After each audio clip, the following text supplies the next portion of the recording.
Three, two, one. You ready?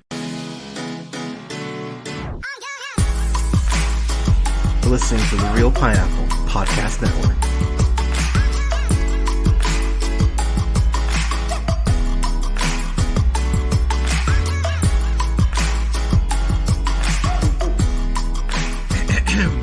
Good evening, everybody. Thank you so much for listening. This is the Real Pineapple. This is your humble host, Hunter, here.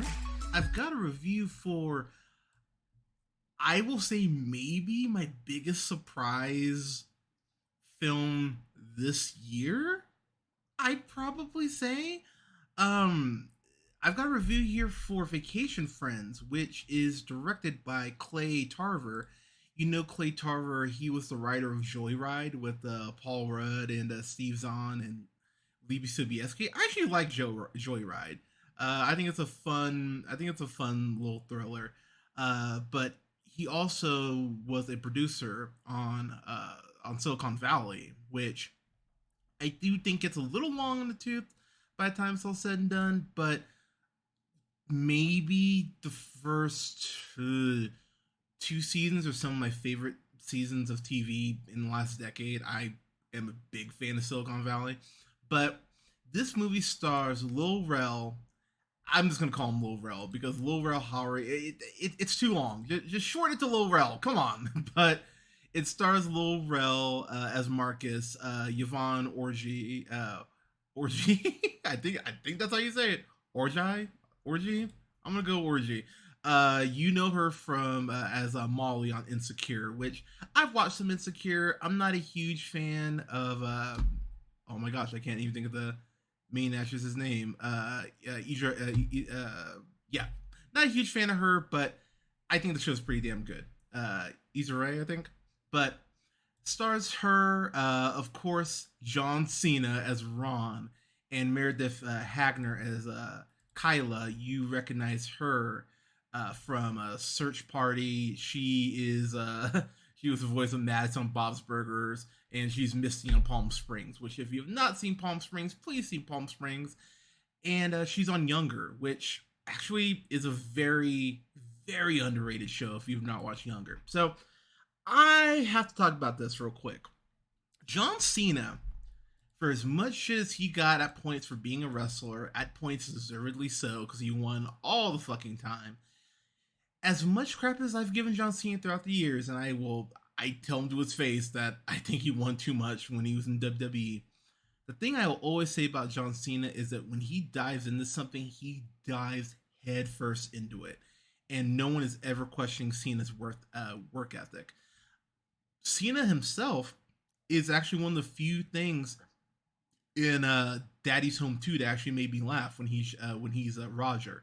I actually really liked him in that. And he's amazing in Bumblebee for a very, template military role. He does bring that John Cena charisma, and something about Cena that I've really started to, I'll be honest, love about him. Not just the fact that he was in the Johnny Karate super awesome musical explosion show episode of Parks and Rec, which I think is the best episode of the last season, by the way. But John Cena is very okay with making fun of himself. While WWE has done some dumb things very recently, including the whole NXT reboot, which God help us all, his turn as a Lance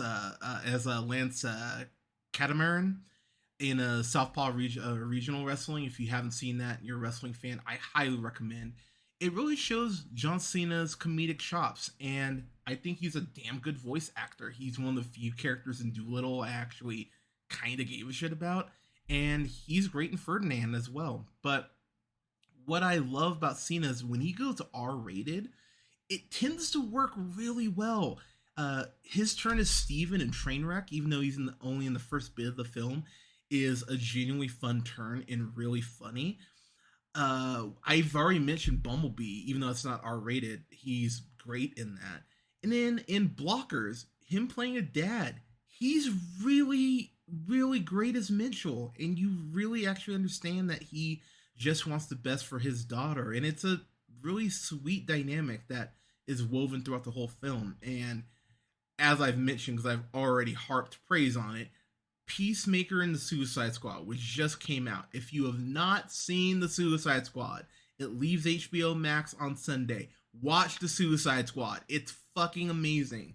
And his turn as Peacemaker, this might be a bit of a hot take, one of the best performances in the last 5 years. I absolutely love John Cena in that role. So when I heard he was doing another R-rated comedy, I went, oh, I'm really excited to see what this turns into. And Son of a Bitch is one of my favorite comedies all year. Might even crack my top 10 by the time it's all said and done. So I'm going to kind of dance around quite a bit of this. I just kind of want to go over the main plot. So Marcus is, of course, engaged to Emily. They go ahead and get engaged pretty early on in the film, pretty much at the beginning.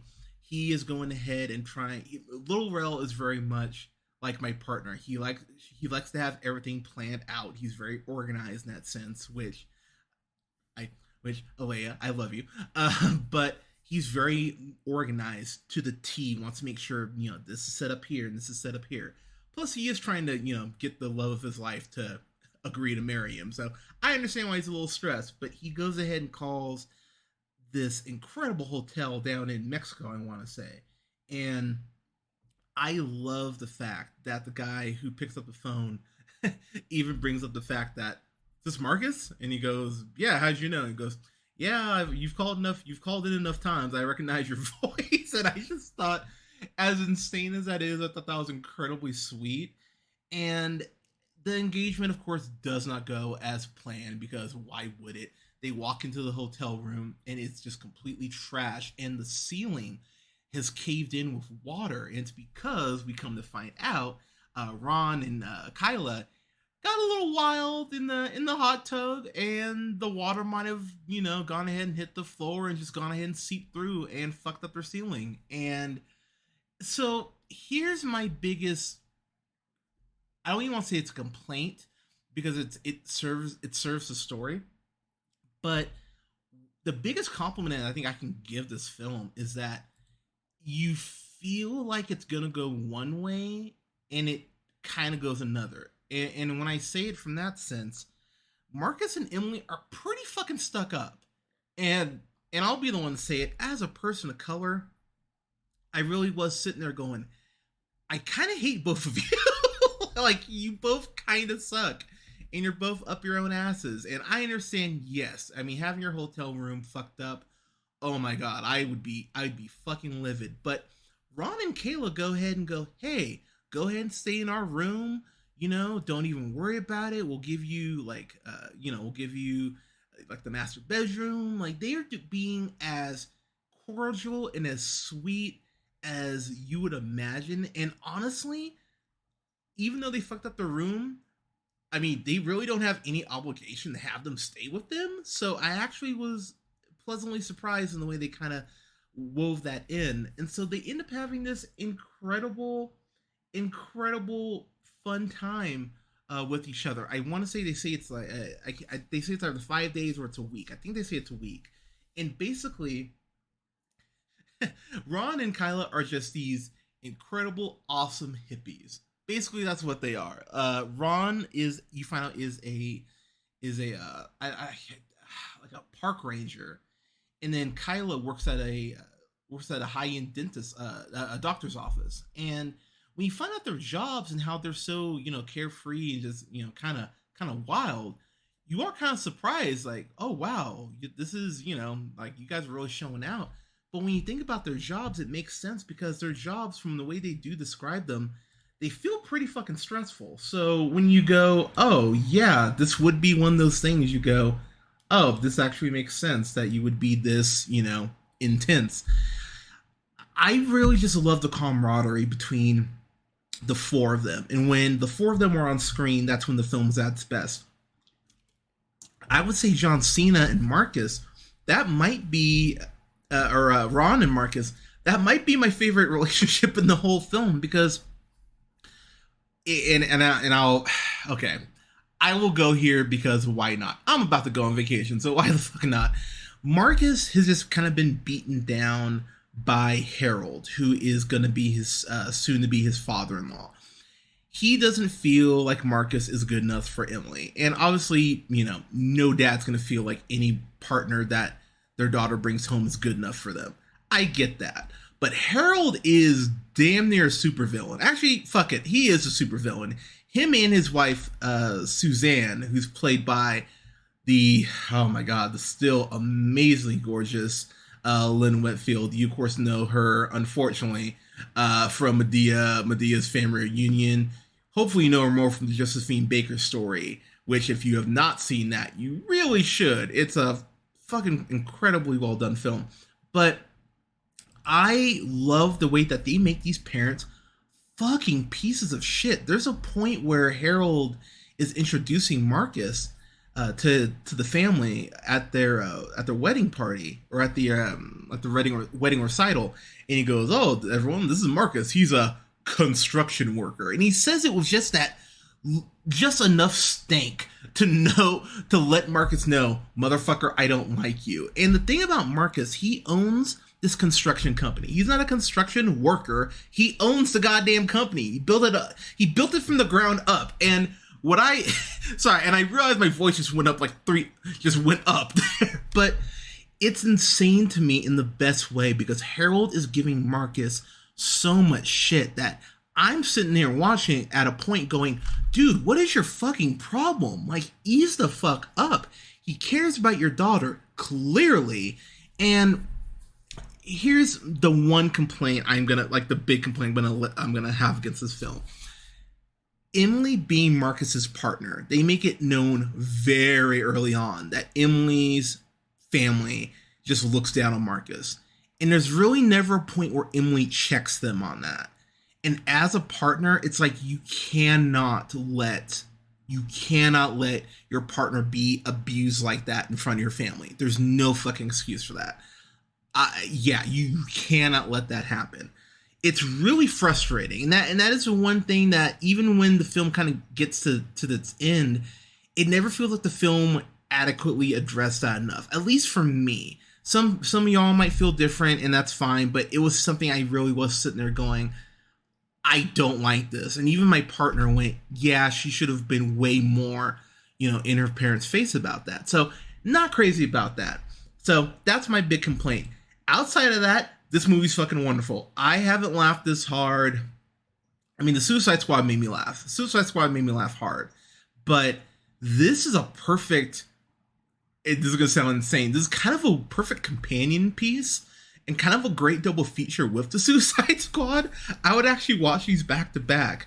I haven't laughed this hard in a while. And I think we can all agree that, slowly coming out of COVID, get your COVID shot, everyone.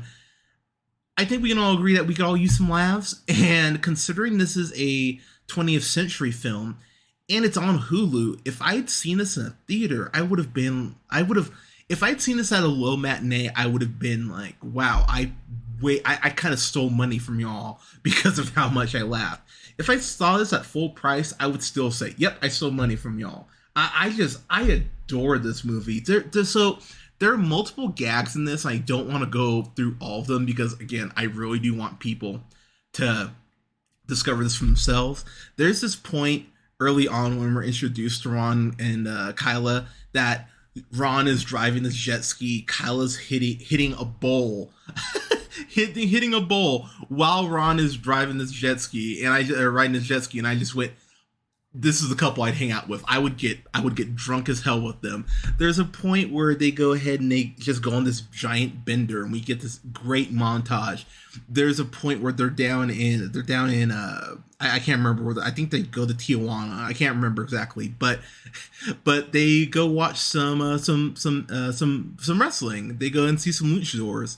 And John Cena, being a former professional wrestler, actually, what am I talking about? He just wrestled a couple weeks ago, but getting his start in pro wrestling, Cena goes, oh, wrestling, anybody could do that. That's easy. And I just went, okay, like, all right, movie, I appreciate that. The movie just has gags, just has so many gags. I'm just going to go through a couple quotes that I'm going to completely provide no context on, but you're going to hear the line and go, wow, that's actually really funny. There's this point where John Cena goes, without planes falling from the sky, water slides don't get built. And I was like, what? Like, okay. But Cena is almost like this sage stoner. He just has this very chill vibe to him. Him and Kyla both do.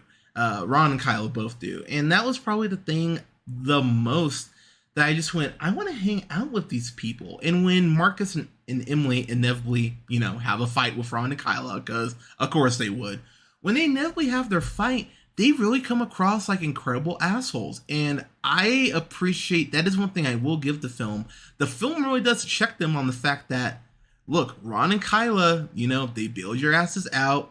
They gave you, they gave you a place to stay for a week, and they of course have the whole like, hey, this was so much fun. Like, let's get your numbers. And Marcus and Emily go ahead and blow them off. And so when they show up and crash the wedding reception, in the movie's kind of like, uh-oh, well, they showed up. My thought was, yeah, if they had called them and not been shitty people, they wouldn't be in this fucking predicament. So I wasn't feeling sympathy for Marcus or Emily at all. But to the credit of the film, I think the film is smart enough to realize that, yeah, Marcus and Emily aren't exactly saints here, so we're not going to go ahead and, we're not going to go ahead and just kind of absolve them from all this. There are many quotable lines in here. There is a plot thread that goes all the way through the film, from the time they party, that I went, I'm impressed you brought this up. Okay, where are you gonna go with this? And where it does end up, I went, that's really cool and it's actually really sweet. But given the consequences of what happens, I appreciate that you're actually not just brushing this aside. And you can probably put together what it is, but once that thread is introduced, I actually really appreciate the film even more. There is a scene that they tease in the trailer of Marcus and Ron tripping on what's called Devil's Dick, which is like the most potent mushroom. And the way they shoot them tripping is so intense. And there's something involving a dog and hunting, and I won't give away the gag, but you think they're going to do this one thing and then they don't. And you're like, oh my God. Oh, thank God. And it's a laugh in itself because you realize how dark it would have been if they followed through on this shit. But it's one of these movies that the more I think about it, the more I laugh. They show it in the trailer, but the whole scene of Ron shooting the glass bottle off of Marcus's head, that whole scene is so fucking perfect. I was dying. I went, yep, this is a great fucking movie. And that's only 15 minutes in. Also, thank you so much for being a comedy and not being 2 fucking hours. I cannot express enough how much that is one of my peeves. If you've listened to the podcast, you know it's a peeve of mine. I think it's like an hour, I don't know, maybe an hour 45-ish, something like that. It's not, again, an hour 43. Wow, I was close. It's not super long. And that's the thing I have to say about the film too. I'll say phrasing ahead of time. I didn't feel the length of this. This is paced really well. We get some insane hijinks early on, and it really does keep its rhythm, even when there's slower parts with the family and it's more, of everyone talking, not just our 2 couples. The big thing I will say too, we find out something about Marcus later on in the film, near the end. And when you figure this out, and when the film tells you, it's one of those, goddamn, Marcus is a good person. It's one of those things that I just went, I love that you put this in here. And I love the fact that it shows what a good person Marcus is. And it explains very much so why he is the way he is, as far as being so meticulous and needing everything to be organized and everything. I have, and I can't believe I'm going to say this, I have genuine just adoration for this film because it's so hard to do an R-rated comedy with some heart. And this has a lot more heart than I really think a lot of people will expect. And the whole being black classism aspect of it, these bougie black folks who have made it and say, oh, you're just a construction worker, you haven't made it like us.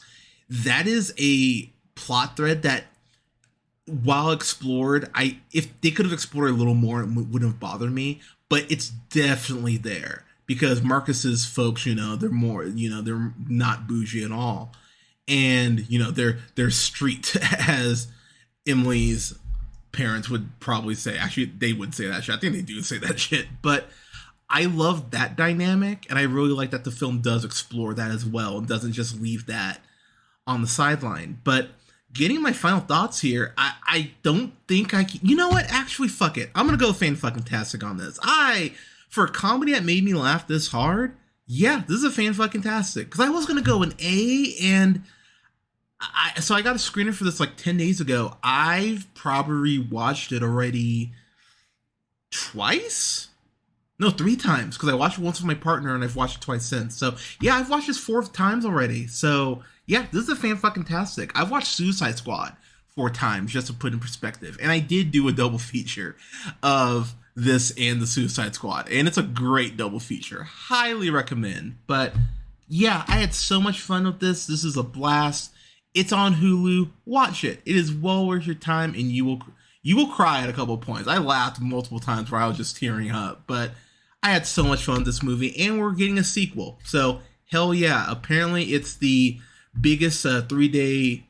Oh, wow. It's the biggest 3-day weekend opening for an original film in its streamer's history, which I think the record for that was Palm Springs. So that's really saying something, because I adore Palm Springs. So, yeah, absolutely love this movie. Fan-fucking-tastic. But everyone, vacation friends, have you seen it? What did you think of it? Let us know in the comments. You can follow yours truly on the Twitter at jhunterrealpineapple. You can follow Scott on Twitter at Nearman1st. Don't forget to like, share, and subscribe. You can listen to us on SoundCloud, Apple and Google Podcasts, Podbean, Stitcher and iHeartRadio, Spotify, Amazon Music, and TuneUp, to name a few spots, at The Real Pineapple. And don't forget to like both our pages on Facebook at The Real Pineapple. That's REEL Pineapple.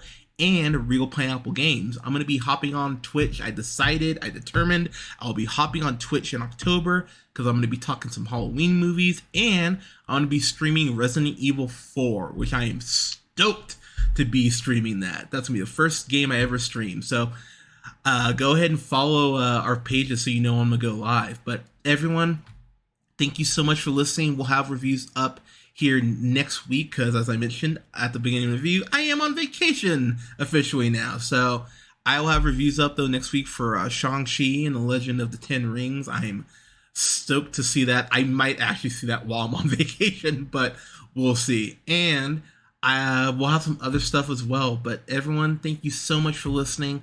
Take care of each other. Wear your mask. Get your shot if you haven't yet, for Pete's sake. And we'll talk to you soon.